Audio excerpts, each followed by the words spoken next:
coming to the zone here. 10 back. 5. Green, green, green. Hello and welcome back to the Hot Lap, your home for everything INRS racing. I'm Clark Franz, driver of the number 15 Chevrolet Camaro. I'm Tony Jabs, driver of the number 42 Chevrolet Camaro. I'm Vernon Broadbeck, driver of the number 10 Roadrunner Motorsports Chevrolet Camaro. Corey Bunch, number 77 Ford Mustang, full throttle. Thanks everybody for coming back and joining us for another week of the Hot Lap. Today we're going to be joined by our first guest star, Travis Bennett, driver of the number 01 Ford Mustang. How are you, Travis? Good, guys. How are y'all? Doing well. So, since you are our first guest here on the show, we're going to start doing a segment when we have guests on here. It's going to be a get to know the driver segment. We're going to kind of get to open up and explore into the people in our league, get to know people a little bit better. First question I got for you, Travis, where are you from? I'm from a small town called Ponchatoula, Louisiana. Don't try to spell it because you'll mess it up. I wasn't going to try to. It's a little town in South Louisiana. I'm going to have to start calling you Bayou Bennett. So, single, married, what are you? Married for 2 years. No kids. Just living that life for now. Awesome, man. Awesome. So, how'd you get into sim racing? I guess it was just we needed a good transition from PlayStation to something a little bit better. I know myself and a few other guys were racing leagues on PlayStation since I believe NASCAR 2006, and we felt that the quality of the console games started to get lower and lower for us to run leagues. And one of the guys in our group decided to get a computer and get iRacing, and we all just kind of followed suit, and we're glad we did. What kind of setup are you rocking while you're on iRacing? It's nothing special. It's just a GTR sim rig with a Thrustmaster wheel and VR headset. Tony, what kind of setup you got? I got a Conquer sim rig, and I'm running the Fanatec V3 pedals and the 2.5 wheelbase with the Forza Motorsport wheel. And 3 monitors because VR would make me sick. Now, Vernon, you race on a GameCube controller, right? Absolutely. Now, what are you rocking? I'm got Logitech G29 hooked up to the desk with the pedals underneath. I have 3 monitors. My computer does not like iRacing on 3 monitors, so we only use 1. Or are you running 3, or what do you got? Wait, hold on. Let me just say this real quick. Nobody's running direct drive in this whole group. I cannot afford it yet. Am I the only one? Oh man, you are missing out. Anyway, what I'm running is the Fanatec DD Pro, best investment I ever had. Monitor wise, I run a 49-inch ultra wide monitor, but I do not use it at all because I also run VR. I've been thinking about getting into VR. I've heard, positives and negatives about it. I like my triple monitor setup. I just can't get my wheel and pedal close enough to it to really feel like I'm taking advantage of the 3 monitors. But I just got the Logitech G29, used it to get into racing, and I haven't upgraded since, but I need to. Now, if you're not in the sim rig, Travis, what are you doing? What are your other hobbies? It's really look when you get I feel like when you pass your 30s, you get into your 30s, your hobbies start to dwindle a little bit.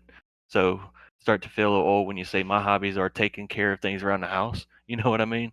And if I do have some spare time, we'll go down the river or go to the lake or plan some vacations. I spend a lot of my time on the water.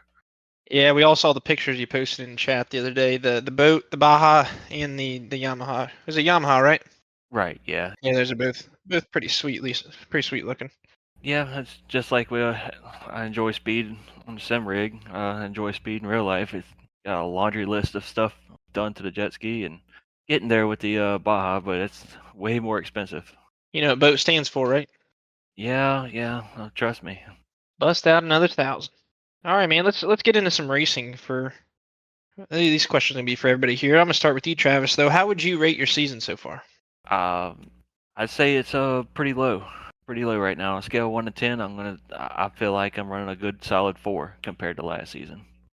4, man. It's, from the outside looking in, I think you're doing pretty well. But I could see that if you're judging yourself based off of your past performance, I get that. Now, what do you think it's going to take to turn it around and bring that up towards a 10? And you got to beat the usual suspects that's been up front. If you take a look at the leaderboard for points, it's no joke that it's going to be Jordan Booth. We just had a little test session here not too long ago, and I felt really good about Pocono coming up. And well, you know it, he's just as fast as I am. So it doesn't matter where you go, he's going to be just as fast. Yeah, he's a force to be reckoned with this year. He's been excellent. Corey, you're sitting third in the standings. If you had to give yourself a rating so far, where are you putting yourself? Let's see. I'd probably give it about an 8 out of 1 to 10. I'd probably give it about an 8. But the difference is, like, I think I'm stat wise, I think I'm the exact same compared to I was last year. The only difference is I started 6 races late last year, so I'm actually able to get all the races in for the most part this year, and puts me higher up in the standings. So I'd say about an 8. 3 wins, the most top 5 of anybody in the field. You can't complain about that. Yeah, you definitely can't complain about that, and you're putting yourself in a good spot to compete for a late run into the playoffs here. Vernon coming off the fresh win, sitting 7th in the rankings. How are you feeling on this? Where are you putting yourself? Well, compared to where I was at the beginning of the year, I would say I'm probably about a 7. The beginning of the year was just atrocious for me. What I'm doing compared to last year is, I'm not missing a race every 4 weeks, so that definitely helps in points wise. But I've been on a bit of a hot streak. I've got 4 top 10s, or four top 5s, and 5 top 10s, something like that, in the last 5 races. So feeling pretty confident. And lastly, Tony, you're sitting just one spot outside the playoffs. Not exactly where you want to be, but you're still within distance. Where are you rating yourself? 1 being the worst, we're going to go a 4. It's just this season we're not getting caught up in the dumb stuff that I produce. I'm getting caught up in everybody else's dumb stuff. But we still got a chance to make it in. I think pointing my way in is going to be kind of tough, so we're looking to get a win. Yeah, you need that win to get in the playoffs. Well, I mean, you can point in, but thinking about you, if you say you don't point in, you need that win to get in. To make a deep playoff run, are there any tracks that you're kind of circling in the playoffs that you're thinking you're gonna have a good shot at moving forward? Well, we're gonna have to run really good the first 2 races of the first round because we're gonna miss Bristol. So if we can get past the first round, I think we'll be good. Yeah, I really do think that you've got a really good shot at getting in. I would not be surprised to see you jumping Eric or Jacob if they have a bad week or two. I know you haven't had the finishes that you want, but you have been consistent in my mind this year. So best of luck going forward. I'm trying to put that voodoo on Eric's graphics card. It won't take much. Go drive over and cut his Ethernet cord. Now, Travis, with such tough competition this year, you brought it up. Jordan Booth, you still got Wenzel, Corey, Alex, Tyler ahead of you. You got some tough competition. What do you think it's going to take for you to bring home the championship at Phoenix? We're just going to have to keep on clicking on. Just keep doing the same thing we did last season. I know it's going to be hard and tougher competition, but try not to lose focus of what you need to do throughout the race, not just focus on, hey, I need to win. You need to execute on pit road. You need to pit when you need to pit, according to last week. But I'm looking at the schedule here. We have a lot of good tracks coming up, and as long as I just try to get myself familiar early in the week with these tracks instead of waiting to the last minute to practice, just kind of bring that, be a little familiar with these tracks going in. I think I can go a long way. When you are preparing for these races, this is for all 3 of you here. How much teamwork is going into this preparation and even into the racecraft in the race? I know not every track is a drafting track. Not every track has as much strategy, but are you guys getting practice in together? I'm curious, what's your guys' race team doing? Not necessarily. We'll have one guy that would run some laps and kind of relay some information, and we'll have another guy run some laps for himself. Everybody's got stuff to do, everybody's got lives outside of racing. We're just trying to make the best of it and still have a life outside of the sim world. Yeah, I get it. I don't get as much practice as I wish I could. It's probably why I'm so far down in the standings, but as much as I wish I could get on the sim 24/7, it just can't happen. But nonetheless, I still love being there on Thursdays, even if I'm not up front contending for the win. Now, Tony, how are you preparing for races? I tried to get an AI race knocked out sometime in the week before Thursday night. And I also run in the truck and Xfinity series that we have, which the Xfinity, neither one of them really correlates over to the Cup car because it's its own beast. But I also lean heavily on trying to pick Travis's brain and pick Michael's brain. All right, man. I'd like to start breaking down Pocono here. Last year, Travis coming off a win from Pocono. Think you're gonna have what it takes to duplicate? I sure hope so. Pocono is one of those tracks that really gives me the same feel as you would in an IndyCar, and that's kind of what I started off in sim racing, was racing in the league with IndyCar, and I had an absolute blast. It's a lot of trust in the car, and it's just something that I'm used to, and this track and Indy are definitely something that's circled. A lot of trust in the car goes into these tracks. Vernon, you said in your post-race interview you like Pocono, don't you? I do, yeah. But you struggled a bit here last year. Was that a crash that caused that, or what happened there? I think I struggled both years we were here. I mean, not speed wise, but just avoiding incidents. And I mean, for some reason, on this track, incidents always seem to find me. So, hopefully that changes this year, and we can be up towards the front. Yeah, your fastest lap was only about 1/10 off of the winner, Travis. So, best of luck to you there. Hopefully, you can duplicate your success from last week and get another win in the column for what may be the third place team, but the best team, Roadrunner Motorsports. Absolutely, that's what we're looking forward to doing. Corey, you going to put together another top 10 run? If I don't park it like I did last year. I don't know. We'll see, because I said the same thing about Nashville. Just hope for another top 10 run and then end up finishing second. So we'll see. I mean, you just never know till get right in the race room and get a feel for it. And Tony, pretty similar to Vernon lap time wise last year compared to the leader, only about a 10th, closer to a 10th and a half off of the leader, who ended up winning the race there. Do you think you're going to be able to get yourself within the top 10, give yourself a good points day? I think it's going to be a good points day for sure. Somehow we led 3 laps last year, and I think I had an average running position inside the top 10. Some misfortune got us finishing 15th, but just got to trust the car off turn 2, and I think I'll be all right. Yeah, Tony, what do you think the keys are going to be to the race? Is it going to be more tire wear based, or what are you thinking? Not knocking the wall down off turn 2. Without the fast repair, if you knock the wall down off 2 when you break a wheel, it's going to pretty much end your day. Now, Travis, when you go into a race like this where you've already been successful, what goals do you have in mind as you're going into the race? Well, if the car handled the same, it's hard to not say your goal would be to duplicate what you did last season. But this season we're coming in, the cars handle a little different. We have a different fuel level, and we have a different gear package. So I guess you could say your goal is it's whatever you could do to master this package as quick as possible, and have these tires last throughout the run, and just make the right calls at the end. In that practice race you were doing earlier today, was tire wear much of a factor? Yes and no.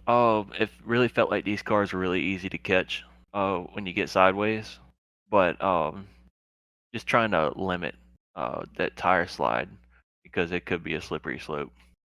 Corey, what are your keys going in? I'm curious, with where you're at in standings, are you going to be aggressive trying to go for the win, or are you going to keep trying to keep up this streak of the consistent finishes? I mean, I'm gonna do what I can. I mean, what do I got to lose? I mean, it's not like I'm gonna fly out of the playoffs, so I'll keep being aggressive, keep being up there. Try to get some stage points. I mean, that's just really win some stages to get some playoff points, because any little bit helps. So I think there's kind of a pretty good gap between me and then you got the Jordan show. So Vernon, do you think cautions are going to be a factor in this race, or you think it's going to be more similar to our last race at Nashville, where even though we have the new rules, it's going to get the field spread out, and we're not going to really see the rule take effect? I hate to see cautions. I would like to see a good green besides obviously the stage break, but with the different braking zones, it's going to be hard. Especially first couple laps, you probably run into a couple cautions because everybody's got a different braking spot. Especially you got people who are up front, they're going to have a little bit better braking zone. The people in the middle and the back, they're going to have a little bit different braking zone because you got to judge the guy in front of you. So obviously, I would like to see it be less cautions, but you never know with the 3 different styles of corners. Yeah, I've always had trouble at Pocono, not wrecking wise, but just the tricky triangle lives up to his name. It's a tough track to carry speed at. And I do have some breaking news for us here. There is one of the contending drivers is not going to be there on Thursday. And by contending, I mean they just simply show up and everybody else in front of them would have to wreck. And that person is me. I'm unfortunately not going to be there Thursday, but I'll be watching you guys.